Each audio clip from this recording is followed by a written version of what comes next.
से आप सभी स्वागत है आपका आपके अपने चैनल माझी शाह एजुकेशन पर। विद्यार्थियों, आशा करूंगा ठीक होंगे, मस्त होंगे और स्वस्थ होंगे।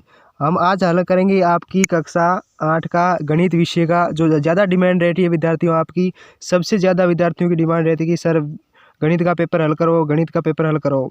हर बार कमेंट में यही हमको कमेंट मिलता है। तो आज हम पूरा सॉल्यूशन करवाएंगे आपको, पूरा गणित का आपको पूरा पर्सन आपको पूरा पेपर हल करवाएंगे। देखो, पेपर इस तरीके से बनाया विद्यार्थियों की एक भी पर्सन आपकी जो एग्जाम से बाहर नहीं जाने वाला, हूबहू पेपर में आपको देखने को मिलेगा ऐसे के ऐसे पर्सन। तो बस विद्यार्थियों, आपसे निवेदन रहेगा कि वीडियो को लास्ट तक ज़रूर देखें। और सबसे पहले आपको देखो विद्यार्थियों, हम भी आपके बहुत ज़्यादा मेहनत करते हैं, पेपर बना के आपको उपलब्ध करवाते हैं और आपको हल करवा कर पूरा पूरा सॉल्यूशन करवाते हैं। तो आपका भी फर्ज बनता है कि हमारे चैनल को ज़रूर शेयर करें, अपने दोस्तों के साथ शेयर ज़रूर करें और सब्सक्राइबर सबसे पहले आपको कर लेना है, ताकि और भी पेपर आपको हल करवाएंगे इस चैनल पर। तो आप ज़रूर इसे ज्वाइन करें। हमारे चैनल है माझी शाह एजुकेशन, यही चैनल है, आप इसे ज़रूर सब्सक्राइब करें, ताकि और सारे बहुत सारे पेपर हैं आपके हर सब्जेक्ट के, वो हल करवाएंगे एकदम सही तरीके से, सटीक तरीके से। तो वैसे आपको जुड़े रहना है हमारे इस चैनल पर। तो शुरू करते हैं आपसे। आपका प्रश्न संख्या 1 से शुरू होकर सभी प्रश्न आपको हल करवा दिया जाएगा। एक एक प्रश्न अब भी यहीं पर आपको याद करवा दिया जाएगा विद्यार्थियों, ठीक है। निश्चिंत रहे और धैर्यपूर्वक वीडियो को लास्ट तक जरूर देखें। देखो, सबसे पहले आपको देखो समय दे दिया जाएगा 2.5 घंटे, और जो पूर्णांक होता है 80 का होता है आपकी बोर्ड एग्जाम में। बोर्ड परीक्षा को नज़र में रखते हुए विद्यार्थियों तैयारी करनी है आपको बहुत शानदार तरीके से। ये गणित के सवाल है, हर बार पूछे जाते हैं और ऐसे कैसे पूछे जाएंगे, सिर्फ संख्या से जोड़नी होती है विद्यार्थियों, बस इसका फॉर्मेट वही का वही रहता है। तो सबसे पहले आपको क्या प्रश्न पूछा जाएगा कि निम्न में से कौन सी परिमेय संख्या योजित अस्मक है। यहाँ देखो, योजी पूछा है, गुणज नहीं पूछा है, ठीक है। योजी का मतलब होता है जीरो। क्या है, कौन सी परिमेय संख्या योज्य है तो जीरो होती है। गुणज का पूछे तो होगा 1, समझ गए ना। तो इस तरीके से अगला प्रश्न है कि आपके -5 का गुणात्मक प्रतिलोम कितना होगा। तो -5 का गुणात्मक प्रतिलोम होता है -1/5। गुणात्मक प्रतिलोम का मतलब होता है, प्रतिलोम का ध्यान रखो उल्टा होता है। तो 5 से दे रखे तो इसका उल्टा होगा 1/5, नहीं -1/5। तो अगला दे रखा है आपके समीकरण से x बराबर 12 का हल होगा। तो क्या होगा, सबको आपको पता है कि से में अगर 12 में से का भाग दे तो कितनी बार जाएगा, 2 बार जाता है, ठीक है। तो x बराबर आपकी कितना हो जाएगा, आपके 12/से हो जाएगा ना, 12/से। तो से का 12 में भाग देने से हो जाता है आपके 2 आता है। इस तरीके से आपको इसे हल करना है। अगला सवाल होगा आपके विद्यार्थियों की समीकरण आपके 2x - 3 = 5 में सर कौन सा है। तो सर संख्या कौन सी है, तो आपको पता होगा x है, वो क्या है विद्यार्थियों, सर संख्या है। x है वो सर है, बाकी सब अक्षर है। वो एक 2x वाला है, 2x में जिसमें x आया है तो वो सर होगी, ठीक है। इस तरीके से 3/x = -3 हो तो x का मान क्या होगा। तो इनमें से आपको x का मान ज्ञात करना सही फॉर्मेट, ठीक है।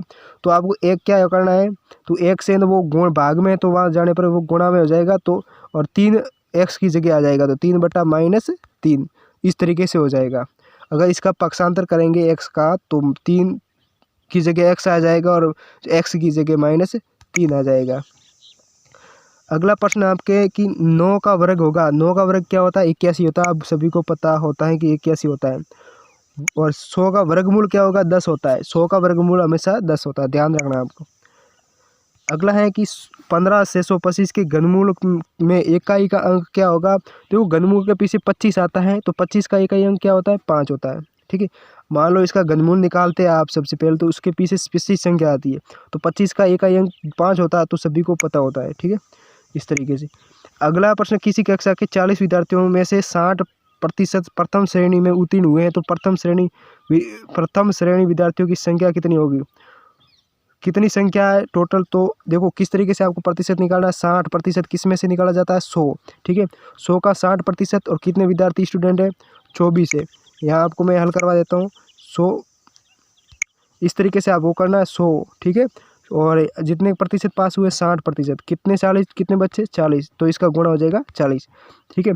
0 का 0 कट गया यहाँ से और 1 0 यहाँ से कट गया, तो 100 इंटू कितना हुए 24, तो इसका उत्तर क्या आ जाएगा, 24 आएगा, ठीक है।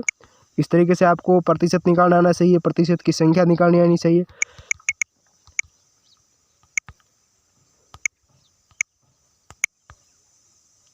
अगला प्रश्न आपके बनने वाला है जिसको 2 की घात -4 का गुणात्मक प्रतिलोम क्या होगा? 16 होगा। कितना होगा? 16 होता है।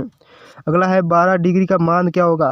देखो विद्यार्थियों, एक प्रश्न मैं आपको जरूर देता हूँ कि आप कमेंट बॉक्स में इसका मान जरूर बताएं।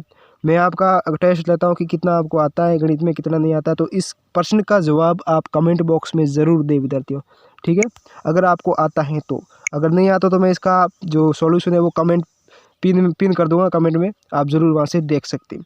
12x, 37 का सार्वक गुणनखंड क्या होगा? तो 12 होता है। कितना होता है? 12, ठीक है। तो सार्वक गुणन का मतलब होता है कि दोनों में संख्या का भाग जाना चाहिए। तो 12 में 12 का, 37 में 12 का, ठीक है। तो इसमें से 12 है वो सार्वक गुणनखंड है।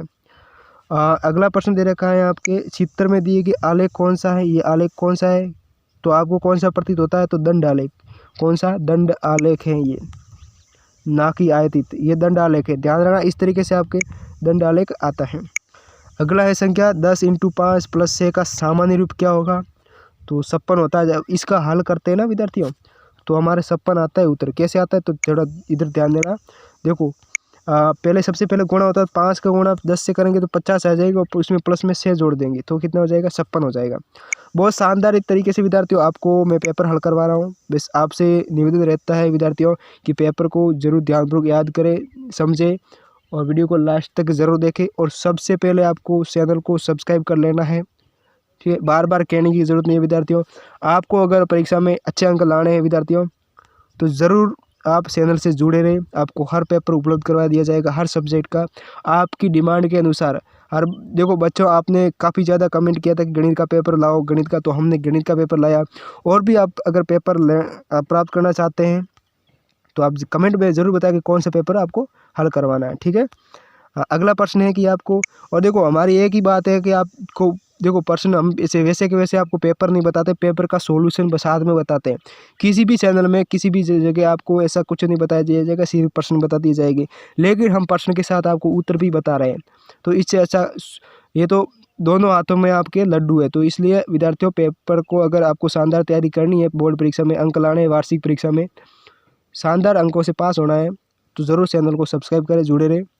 अगला है आपके कोष्टक में दिए गए सही उत्तर सुनकर रिक्त स्थान भरिए। -2 से बड़ी परिमेय संख्या कौन सी है? 0 होती है। कौन सी होती है? 0, ध्यान रखना। x से 5 अधिक है, तो x से 5 अधिक है, तो इसका अर्थ क्या हुआ?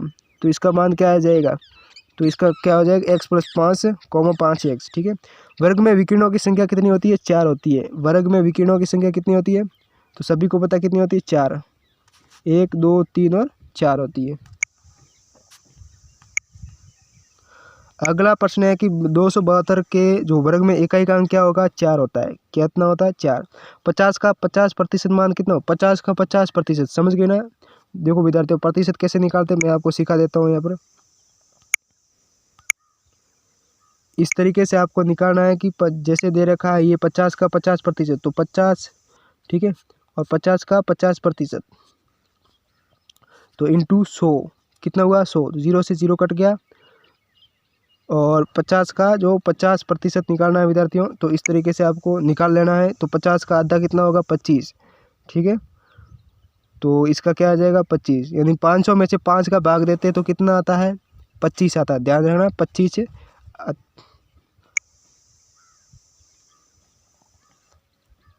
अगला है विद्यार्थियों कितना आपके अगला प्रश्न कौन सा है आपके? 7x - 42 का गुणनखंड होता है। कितना होता है? 7 कोष्टक x - 6 होता है। ये होगा आपके, इसका उत्तर ये होगा। अगला है मूल बिंदु के निर्देशांक 0, 0 होते हैं। मूल बिंदु होता है, उसके निर्देशांक 0, 0 होते हैं। ध्यान रखना विद्यार्थियों, यहीं पर आपको याद कर लेना। अगला है संख्या 132 के अंकों को उल्टे क्रम में पलटने पर बनने वाली संख्या कितनी होती है? 231। 231। अब 132 का उल्टा कर दो आप, कितना होगा? 231 हो जाएगा, ठीक है, इस तरीके से। अगला है आपके विद्यार्थियों कि आपका जो सत्य व सत्य करना है, 2 व 0 के मध्य की परिमेय संख्या -1 है। बिल्कुल गलत है, ये 0 से भी कम है। ये 0 से भी कम है, इसका मतलब 0 और 2 के बीच में नहीं है। ये 0 और 2 के बीच में होती है 1, ध्यान रखना 1। तो ये -1 है, वो 0 से भी कम है, तो इसका मतलब हो गया ये गलत है। y + 9 = 4 में से y का मान क्या होगा? तो जो 9 का इधर पक्षांतर करो तो 4 में से माइनस के 9 घटाओ तो ये माइनस के 5 रहते, बिल्कुल सही होगा। क्या होगा? बिल्कुल सही होगा। अगला है बहुभुज के सभी 22 कोण का मान 360 डिग्री होता है। बिल्कुल सत्य है विद्यार्थियों, 22 कोण यानी बाहरी कोण का मान 360 डिग्री होता है। जिस मूल्य पर कोई वस्तु बेची जाती है वह क्रय मूल्य नहीं होता, विक्रय मूल्य होता है, तो ये गलत है। जिस मूल्य पर वस्तु बेची जाती है उसे विक्रय मूल्य कहते हैं। ठीक है, ये इसका होगा a की घात में m गुणा a की घात n बराबर a गुणा mn। तो इसका उत्तर ये सही होगा कि ये समीकरण इससे सही बनता है। ठीक है, अगला है m का स्क्वायर माइनस 25 के गुणनखंड। ये है, आपको क्या लगता है विद्यार्थियों? ये गलत है, बिल्कुल गलत है, इस तरीके से नहीं होता है। एक संख्या 9 से विभाजित होती है यदि उनके अंकों का योग 9 से विभाजित हो, बिल्कुल सत्य है। अगर विद्यार्थियों मान लो कोई संख्या दे रखी है आपको, जैसे मान लो 6 और 3 दे रखा हूँ, अब इसमें से 9 का भाग जाएगा या नहीं जाएगा, इसमें पूछा कि इस संख्या में जिस संख्या में 9 से विभाजित होती है तो उनके अंकों का योग 9 से विभाजित हो। जैसे मान लो इसमें से 9 का भाग देना है, तो अब कैसे देंगे? तो 6 और 9 कितने, 6 और 3 कितने हो गए? 9 होते हैं। ठीक है, यहाँ आपको समझ दिखेगा नहीं विद्यार्थियों, मैं यहाँ आपको लिख देता हूँ कि ये मान लो 63 में लिख रहा हूँ, तो इसमें से 9 का भाग जाएगा या नहीं जाएगा, कैसे पता करोगे? तो 6 और 3 कितने हुए? 9, तो 9 में 9 का भाग जाता है तो इसमें भी जाएगा। ये बिल्कुल सही कथन है विद्यार्थियों कि एक संख्या 9 से विभाजित होती है तब होती है जब उनकी संख्या को योग 9 हो। ठीक है, तो ये बिल्कुल सही है। जब गुणन करते हैं, गुणनखंड करते हैं, तब 3 का नियम आपको याद होगा कि किसी भी संख्या को जोड़ने पर, किसी भी संख्या के अंकों को जोड़ने पर उसमें अगर 3 का भाग जाता है तो दी की संख्या में भी 3 का भाग जाएगा। ठीक है, इस तरीके से पहले का जो मिलान होगा वो डी से हो जाए सी से एक्स वाई। तो देखो 2 से 3 से गुणा करो, से हो जाएगा एक्स और वाई होगा एक्स वाई। ठीक है, अब दूसरे में x y dot x y x dot z x, तो क्या हो जाएगा इसका विद्यार्थियों? तो इसका x square y square z square, देखो 2 बार आ गया ना, एक्स 2 बार आ गया, वाई 2 बार आ गया, जेड भी 2 बार आएगा। 25, अब तीसरे में होगा 25 वाई की घात 3, तो 25 वाई की घात का समीकरण क्या बनेगा? ये बनेगा, क्या बनेगा? ये बनेगा। अगला है कि ट्रिपल ए डॉट ए का मान क्या होगा? ए की घात 3, 3 बार ए आया तो 3 ए के ऊपर 3 लगा दिया, 3 की घात लगा दी। ठीक है, घन लगा दिया आपको। अगला है आपके एक्स बटा वाई का योजी प्रतिलोम क्या होता है? माइनस एक्स बटा वाई। इन योजी प्रतिलोम का मतलब उल्टा, एक्स और वाई का उल्टा क्या होगा? Minus x y. समझ गए ना, प्लस का उल्टा माइनस होता है ना, इस तरीके से एक्स वाई का योजी प्रतिलोम होगा था माइनस एक्स वाई। तो मैंने आपको पूरा पेपर आपको जो खाली जगह, असत्य सत्य और ऑब्जेक्टिव प्रश्न सारे हल करवा दिए। अब बड़े बड़े प्रश्नों के विद्यार्थियों मैं आपको बता दूंगा कि कौन कौन से आपको एग्जाम में आने वाले हैं। आपको अपनी रफ कॉपी में किताब से वगैरह से हल करने हैं। इस तरीके से 5/6 का जो रेखा पर प्रदर्शित कीजिए। और अगला प्रश्न ये आने वाला है आपके, और ये भी प्रश्न आपका देख लो, इस तरीके से आता है। आप प्रश्नों को नोट जरूर करें अपनी नोटबुक में, और फिर पासबुक से जरूर याद करने की कोशिश करें। जिस तरीके से ये 2 प्रश्न दे रखे हैं विद्यार्थियों, आपको देखो संख्या ये दे रखी 9 से विभाजित की जांच करिए, निम्नलिखित योग में ए बी का मान ज्ञात कीजिए। आपको जो प्रश्न दिख रहे हैं आप इसे नोट जरूर करें विद्यार्थियों। जैसे ये दे रखा समीकरण को हल करना, उत्तर की जाँच भी करनी है। ठीक है, और ये भी दे व्रत आलेख को देखकर निम्न प्रश्नों के उत्तर दीजिए। ग्रह कार्य में व्यतीत ये आलेख है, इसका देखकर आपको प्रश्नों के उत्तर देने हैं। अगला है 729 का वर्गमूल ज्ञात कीजिए, और ये दे रखा है आपके 1000 का घनमूल ज्ञात कीजिए। ये जो मैं प्रश्न बताऊं बहुत इंपॉर्टेंट है विद्यार्थियों, और परीक्षा में आने लायक है, तो इसे इग्नोर ना करें, ज़रूर विद्यार्थियों कॉपी में नोट कर दें, और फिर रफ कॉपी में और फिर किताब से या पासबुक से ज़रूर इसे याद करने की कोशिश करें। अगला है मान ज्ञात कीजिए, जो ये दे रखा है विद्यार्थियों इसका मान ज्ञात करना है आपको। अगला निम्नलिखित व्यंजकों के गुणनखंड ज्ञात कीजिए। इसके गुणनखंड ज्ञात करने तीनों के। अब गुणनखंड आपको आता होगा, ये सभी को आता है क्योंकि आपके अध्यापक ने आपको पढ़ा रखा होगा। ठीक है, अगर अथवा में भी दे रखे हैं आप, खंड सी में देखो 18 प्रश्न है कि ये आकृति दे रखी एक्स वाई का मान आपको ज्ञात करना है, इसमें एक्स वाई का मान ज्ञात करना है। अगर ये नहीं आता तो ये अथवा में दे रखा है, ये कर देना। अगला है ये भी आपके प्रश्न दे रखा है, देखो 60 दे रखा है। सारणी के व्यक्ति पसंद के रंगों को दर्शाती है, तो ये रंगों को दर्शाती है। ठीक है, इस तरीके से ये आपको ग्राफ बनाना है। 20वां प्रश्न क्या देगा? फेबेना ने ये जो प्रतिशत में दर से सकृति ब्याज से लिया गया है, वो जो ये बड़ा प्रश्न है आपको खुद करना पड़ेगा। अगर मैं यहाँ करवाऊँगा तो आपको पूरा दिन लग जाएगा इसका वीडियो में, तो आप इतना देखोगे भी नहीं। तो इसे नोट जरूर करें और फिर कॉपी में आप जरूर हल करें। ठीक है, जो छोटे छोटे प्रश्न थे और जो सीखने लायक थे जो बार बार एग्जाम में आते हैं वो मैं आपको सिखा दिया मैंने यहीं पर, आपको कहीं देखने की ज़रूरत नहीं होती है। ये बड़े बड़े प्रश्न आपको खुद को हल करने होंगे। किसी कार्य द्वारा तय की दूरी को तालिका में दर्शाई गई है तो उक्त पैमाने का प्रयोग करते हुए तालिका में दी गई रेखाओं की आलेख बनाइए। तो आपको ये आलेख बनाना है। ये आलेख दे रखा है आपको आलेख, और ये रफ कार्य। तो बहुत शानदार तरीके से पेपर हैं, और ये पेपर काफ़ी ज़्यादा पूछे जाने वाला है आपकी बोर्ड परीक्षा में। तो अभी से शानदार तैयारी करें और बिल्कुल शानदार तरीके से नोट करते प्रश्नों को, और फिर घर अपने नोटबुक में या रफ कॉपी में इसे हल करें। बाकी जो प्रश्न मैंने आपको उत्तर सहित सब कुछ बता दिया है इस वीडियो के माध्यम से। तो फिर मिलेंगे अपने अगले वीडियो में, तब तक बने रहना हमारे चैनल पर, और चैनल को ज़रूर सब्सक्राइब कर लेना है।